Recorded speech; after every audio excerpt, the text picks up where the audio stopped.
The crystal chandeliers of the grand ducal hall, usually a cascade of shimmering light, seemed to press down with the weight of 1,000 judgment-laden eyes. The air, thick with the scent of lilies and hushed whispers, solidified around me as the metallic click echoed through the room. My wrists, accustomed to the reassuring cold of a service weapon, now bore the biting embrace of steel cuffs. And then, his voice, a venomous current cutting through the stunned silence. "I am the one who reported her," General Valerius declared, his whiskey glass glinting beneath the brutal glare of camera flashes, a triumphant, almost predatory smile twisting his lips. He raised the glass, a perverse toast to my downfall, a performance honed by years of playing to an audience that was never truly his. The gasp that rippled through the assembled elite was palpable, a collective exhalation of shock and morbid fascination. They saw a hero unmasking a villain. I saw the man who had meticulously carved the very concept of duty into my soul, now shattering it into a million unforgiving fragments. My name is Anya Petrova, and in that agonizing moment, amidst the polite applause that never reached the heart, the grand ballroom transformed into a crucible. The soft, graceful swell of the cello, which had moments before lulled the room, died mid-note, replaced by the deafening silence of a world collapsing. My hands, which had remained steady under the fiery breath of missiles and the probing eyes of searchlights, now felt a tremor, not of fear, but of a profound, disorienting grief.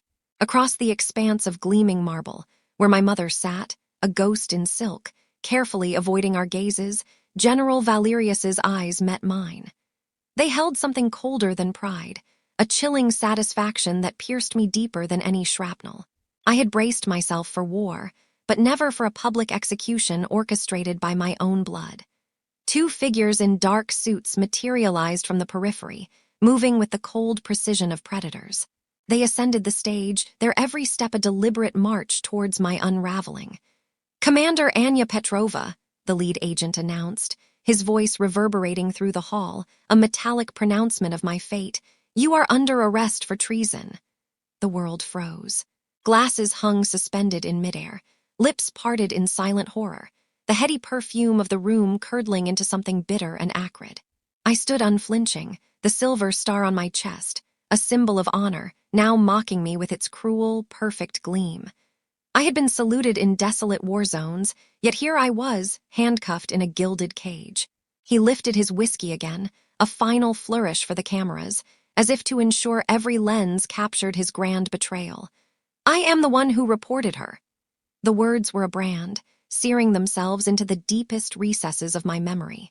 I offered no tears, no words, only a silent, unwavering stare at the man who had taught me everything about a soldier's duty, and nothing about a father's loyalty. As they led me away, a lone, venomous shout echoed, "Traitor!" I didn't turn back. Down a long, opulent corridor, a faint, rhythmic thud began to emerge, a cadence of boots, familiar and deliberate, a sound I hadn't heard in years, yet instantly recognized. A fleeting thought, a flicker of hope, or perhaps just a cruel trick of a mind under duress, suggested I knew to whom they belonged. Humiliation, I had learned early, wasn't defeat. It was the scorching heat that either forged you into something unbreakable or melted you into oblivion. Outside, the night air of the city, sharp with the scent of impending rain and the distant metallic tang of its industrial heart, offered a cold, clean embrace. Behind me, his laughter, soft and deeply satisfied, drifted through the ornate doorway. It wasn't the first time he'd savored my fall. My earliest memories were steeped in the mingled scents of salt, engine oil, and disappointment that clung to the old, drafty house overlooking the bustling docks of what was then a bustling port town, a far cry from the serene Charleston harbor of the transcript.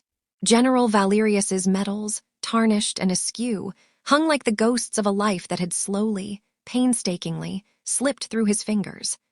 I was 16, my bare feet calloused from endless hours on the waterfront, my hands raw from fumbling with ropes.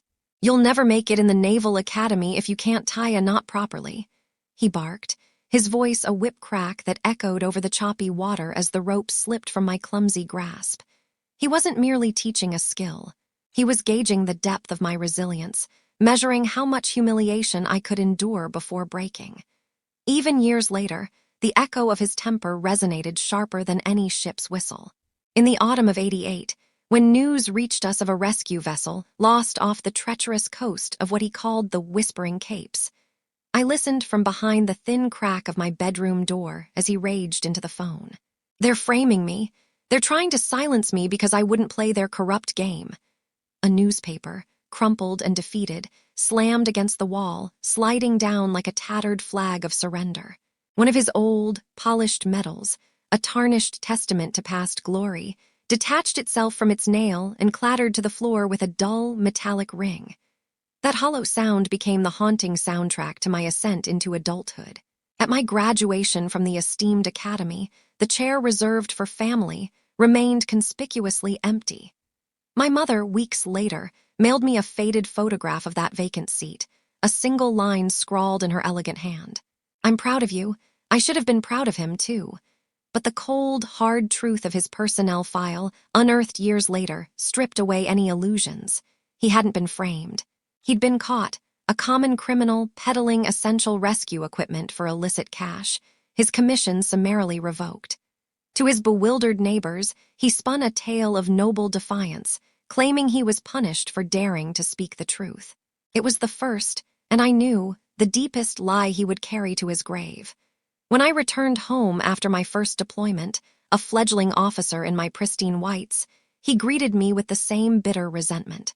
"You think you're better than me now, wearing that uniform," he sneered, his eyes filled with a familiar, corrosive envy. "I merely carry on the work you taught me to love," I replied, the words a thin shield against his venom. "I taught you obedience, not ambition," he roared, his voice cracking with a potent mix of anger and regret. That night, the invisible thread that had tenuously connected us finally snapped, replaced by an unbreachable border. Every success of mine was, to him, another glaring reminder of his own failures. I never imagined he would one day seek to balance that score with such devastating public cruelty. The email landed in my government inbox in the pre-dawn hours, a local headline flashing like a warning beacon, from a corrupt father to a decorated daughter. I clicked before the rational part of my mind could intervene. The article was a brutal masterpiece of accuracy, meticulously detailing events only an intimate insider could have known. My stomach churned, a sickening knot of anger and a strange, unwelcome pity. The story, while vindicating my name by exposing his, had left him naked and vulnerable to the world's harsh gaze. I chose silence, believing it to be a safer refuge than the dangerous terrain of truth. He read it that same afternoon. The fury, raw and untamed, screamed through the phone before I even had a chance to speak. "You think you can just wash me off your uniform, Anya?" he bellowed, the distinct crash of something heavy in the background punctuating his rage. His anger, oddly, sounded younger than his years, almost desperate, like a cornered animal. A week later, I found him in a dim, smoky bar near the docks, half drunk and weaving a tragic tale to a sympathetic stranger about his ungrateful daughter who had turned against him for a fleeting headline. The stranger, his voice smooth and practiced, bought him another drink. "Let me help you tell your side," he offered, a predator scenting weakness. My father, consumed by a desperate craving for redemption, believed him. It was much later that I would learn the stranger was a shadowy operative for Atlas Forge, the colossal defense conglomerate that would stop at nothing to remove me from the oversight of the lucrative contracts I managed. One rain-lashed night, the kind where the drops came down sideways, I drove past his house. The porch light, a solitary beacon in the storm, burned brightly through the thin curtains. I saw him inside, pacing, gesturing, his voice animated on the phone, alive with a purpose he hadn't felt in years. "Yes, I have access. She tells me things. I was in the service, too," he declared, his voice tight with a pathetic, desperate pride. I didn't get out of the car. I sat there, the torrent of rain blurring the world into a single, gray, indistinct sheet, watching him, a man so consumed by his own shattered ego that he would burn the very foundation of his family to feel important again. Some wars, I realized then, begin not on distant battlefields, but in the most intimate, treacherous corners of our homes. The next morning, an email, stark and anonymous, awaited me in my secure government inbox. No subject line, no sender, just a single attachment. I opened it without a moment's hesitation, and in that instant, the trap, meticulously laid, began to snap shut. The rain in the capital city of Veridia, where my headquarters stood, was the color of gunmetal, streaking the reinforced windows of my office as I walked through security. My name had been summoned in an emergency communique, the kind that bypassed daylight and polite explanations. A stoic, uniformed officer handed me a sealed envelope, marked with the ominous directive, "For your eyes only." Inside, a printed email lay stark against the white page classified coordinates from the secure Veridian defense network, bearing my encrypted fingerprint. For a horrifying moment, breath caught in my throat. Every layer of protocol I had painstakingly constructed, every impenetrable barrier of clearance and verification, had been violated in my name. In my world, betrayal was measured not in bullets, but in the insidious stealth of keystrokes. The metadata, an invisible trail of deceit, led back to one of my mirrored accounts, a chillingly perfect clone of my digital identity. Someone had meticulously crafted a shadow of me, a phantom in my image, and used it to commit treason. Hours later, the interrogation room, a sterile box of recycled air and the faint, metallic tang of unease, pressed in on me. A small red light blinked on the microphone between us, a silent sentinel of my impending doom. Two agents, their faces blank and tired, sat across the cold table. One slid a folder towards me, his voice devoid of emotion. "Commander Petrova, your father has provided testimony." The words, though expected, still struck me like a physical blow, cracking something deep within my chest. "What exactly did he say?" I managed, my voice a thin whisper. "That you were working beyond your clearance, hiding files from oversight." He had never understood the critical distinction between necessary secrecy and personal shame. When they pushed a photograph across the table, his shaky, yet undeniably certain signature at the bottom of a citizen statement, I met it head-on. It was the first tangible proof, written in his own hand, that General Valerius had truly turned against me. In the hallway afterward, a young officer, Sarah, one of my subordinates whom I had once reprimanded for an unsecured terminal, offered a polite salute. "I only told them what I found, ma'am." The irony, a bitter taste in my mouth, stung. The elevator mirrors reflected my image back at me. Jaw tight, uniform immaculate, eyes hollow, betraying the chasm within. A uniform, I realized, could not protect you from the insidious venom of your own blood. That night, in the austere solitude of my quarters, the phone rang. My mother's voice, a fragile thread through the static, trembled. "Your father's on television again, Anya. He says you've shamed the flag." I gazed out my window at the city's lights, blurring into the vast, inky expanse of the bay. I would rather drown in the raw, unvarnished truth than breathe in his convoluted, self-serving version of honor. When I finally hung up, another message materialized on my secure line. No subject, no sender, just 6 enigmatic words. "They're watching the wrong terminal." E. Thorne. And just like that, the suffocating silence around me fractured, a sliver of hope piercing through the dense fog of despair. He had finally found the spotlight he'd craved his entire life. On live television, bathed in the harsh, unforgiving glow of studio lights that allowed no quarter for honesty, General Valerius sat beside a man introduced as an independent investigative journalist. The journalist's tie bore the discreet, silver pin of Atlas Forge. "No one," my father declared, his voice a theatrical roar, "stands above the flag, not even my own daughter." He didn't need to look into the camera. He already knew the entire nation was watching. Truth was never his audience. Applause was. By dawn, the story had metastasized, spreading like wildfire. A sensational blog post, entirely unfounded, claimed I was facing imminent criminal charges, despite no indictment existing. Commentators, their voices a venomous chorus, called me everything but innocent. My apartment became a gilded cage, perpetually assaulted by the blinding flashes of cameras. I extinguished the lights, retreating into the comforting darkness, listening to the disembodied voice of the evening anchor. "Sources indicate Commander Petrova may have compromised multiple defense contracts." A sharp knock at the door followed, a local police officer, ostensibly checking on my safety. I recognized him. He had served with my father years ago. I had faced insurgents who craved my head on a pike. Now it was neighbors who hungered for my public shame. My phone buzzed again, an unlisted number. Ethan Thorne's voice, low and steady, cut through the noise. "Ma'am, I believe they're staging something far larger. Do not respond to any summons. I will reach you soon." "You think I'm being set up?" I asked, a tremor in my voice I couldn't control. "I think someone wants your silence to be permanent." Minutes later, my phone lit up with an encrypted image. An internal report revealing Atlas Forge had hired a high-powered crisis PR firm, not to defend me, but to protect the whistleblower. The whistleblower, of course, was my father. That night, my mother, her coat soaked from the relentless rain, appeared at my door. She placed a small, paper bag of food on the counter, her voice a whispered plea. "He believes he's protecting the family name, Anya, but he's destroying it. Do you think he'd believe me if I told him the truth?" I asked, my voice barely audible. Her gaze was weary, filled with years of quiet resignation. "Not if it means he has to doubt himself. He would rather see you imprisoned than ever admit he was wrong."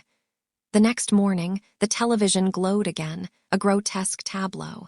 My father, beaming, shook hands with a beaming congressman, accepting the ludicrous title of Citizen Patriot of the Year. The applause, tinny and hollow through the speakers, mocked me. I turned off the television, staring at my reflection in the dark screen, and whispered, "So, this is the true cost of his honor." Then, a soft, almost imperceptible knock at the door. No voice, no footsteps, just a small, nondescript envelope slipped through the crack. Inside, a single note in a familiar, precise hand.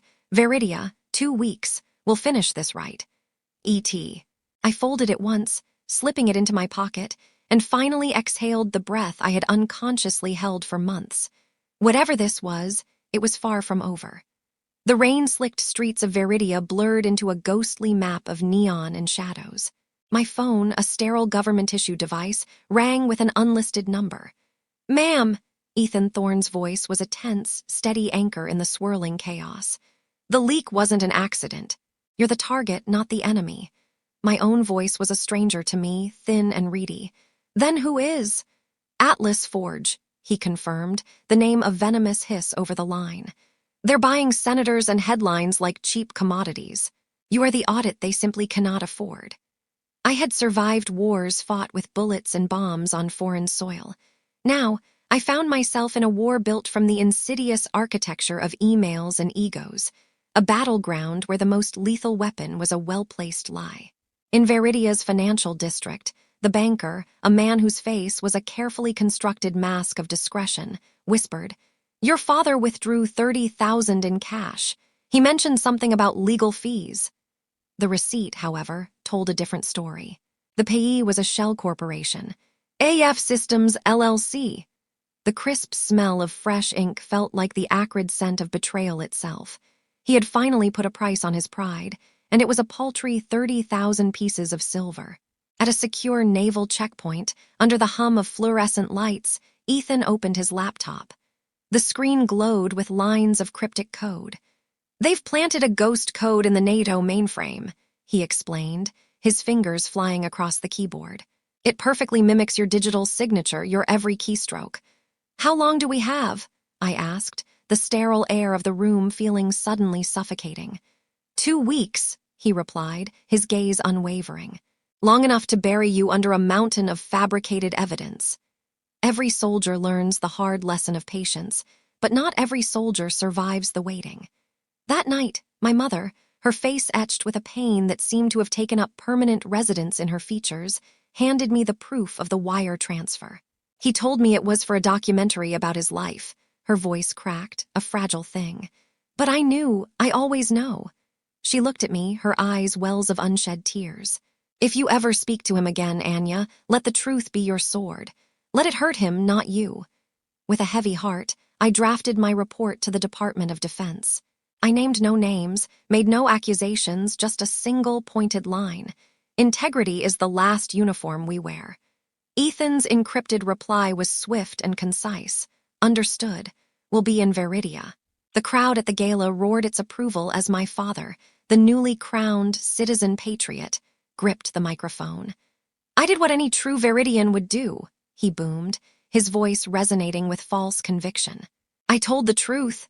They applauded a man who had mistaken a self-serving confession for an act of courage. Behind him, the Atlas Forge logo, projected onto a massive screen, flashed like a malevolent, winking eye, unnoticed by the adoring masses.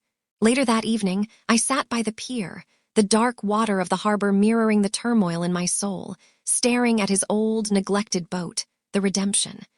"You left more than a rope loose, Father," I whispered to the uncaring wind. "You left the truth untied." Ethan appeared at my side, a phantom emerging from the deepening shadows, and handed me a small flash drive. Proof of direct payment, from Forge's executive account straight to his. The drive felt heavy in my hand, a tiny vessel containing the weight of my father's final, unforgivable sin. Driving back to my temporary quarters, a sleek black SUV tailed me, its movements a predatory dance. The investigative journalist, the same man who had shared the stage with my father, leaned out of the passenger window, a smug, reptilian smile on his face. "Stay quiet, Commander," he called out, his voice smooth as silk, "and we'll clear your name." I didn't break my stride. "Then leak the truth," I said, my voice cold as the harbor wind, and walked away, leaving him in my wake. Ethan, ever vigilant, had recorded the entire exchange. Later, at my mother's small, quiet apartment, he played it back. "He won't stop," my mother said, her voice filled with a weary certainty, "not until someone forces him to see what he's become." "Then let's show him," Ethan replied, his eyes hard as flint. "Publicly." We chose the perfect stage for our counteroffensive. The annual Veterans Tribute Gala, the very same venue where I had been so publicly humiliated. Sometimes, to truly cleanse a wound, you must reopen it in front of the world. That night, I made one final call. "Tomorrow is your stage again, Father," I said, my voice devoid of emotion when he answered. "Let's see who tells the better story." Outside, the distant thrum of a helicopter swept over the harbor. The storm had finally arrived. The crystal chandeliers of the Grand Ducal Hall blazed once more, a perfect, painfully familiar sight. My father was on stage, his voice ringing with false confidence. "My daughter may wear a uniform, but I wear the truth." And then, the déjà vu began. 2 federal agents cut through the crowd. But as they raised a hand to deliver the warrant, the grand doors of the hall swung open. A line of special operations soldiers, clad in black dress uniforms, marched in with unshakable synchronicity. At the front was Ethan Thorne. His voice echoed through the marble hall. "Commander Petrova, we're here." Every head turned. Ethan held up a folder sealed in red wax. "Operation Evergreen, authorized by the President. All allegations of unauthorized activity are void." My father trembled, the glass in his hand slipping and shattering on the floor. I stepped forward, my voice level. "You reported me for doing the job you taught me to love." Behind me, the large screens lit up. First, the recording of my exchange with the Forge reporter, his voice admitting to the entire setup. Then the payment trail, Atlas Forge to Harold Valerius. No one spoke. When the truth finally stands, no one claps. They just breathe. That night I found him sitting alone on a stone bench, his suit wrinkled. "They told me you were a traitor," he said, his voice raw. "And you wanted to believe it," I answered quietly. "It made you feel noble again." For the first time, I saw him weep, not with anger, but with naked shame. A week later, at the memorial parade, he stood at the podium. "I was wrong," he told the silent crowd. "I hurt the person who carried my name farther than I ever could." After the ceremony, he came to me. "You deserved a better father." "I got a better ending," I said. "That's enough. Reckoning isn't punishment. It's the first honest page.